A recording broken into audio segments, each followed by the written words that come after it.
ఉత్తమ్ కుమార్ రెడ్డి గారితో క్లారిఫై చేసుకోండి ఏమన్నా కంప్లైంట్ ఇచ్చారా అని. ఎందుకంటే మాకైతే క్లారిఫై అయింది.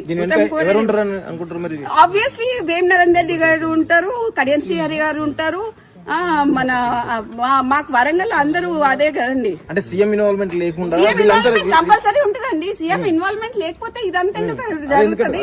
అదే సీఎం ఇన్వాల్వ్మెంట్ ఉంది కదా. ఎందుకు ఒక ఓఎస్టీ మీద ఇంత కక్ష కట్టాల్సిన అవసరం ఏంది? ఒక బీసీ లేడీ మీద కక్ష కట్టాల్సిన అవసరం ఏంది?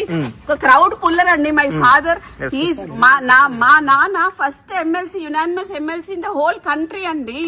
కొండ మురళి టిఆర్ఎస్ నుంచి నించున్నప్పుడు కాంగ్రెస్ వాడు కానీ బీజేపీ వాడు కానీ నామినేషన్ వేయలేదండి. That is my father.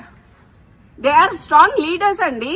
Warangal ఇలా 5 నియోజకవర్గాలని ప్రభావితం చేసే కార్యకర్తల ఒక మంత్రి పైన ఇట్లా రాష్ట్ర ప్రభుత్వం అదే దుర్భిక్ష అనాలన్నా ఏమనాలన్నా కూడా అర్థం కావట్లేదు నాకు ఇది.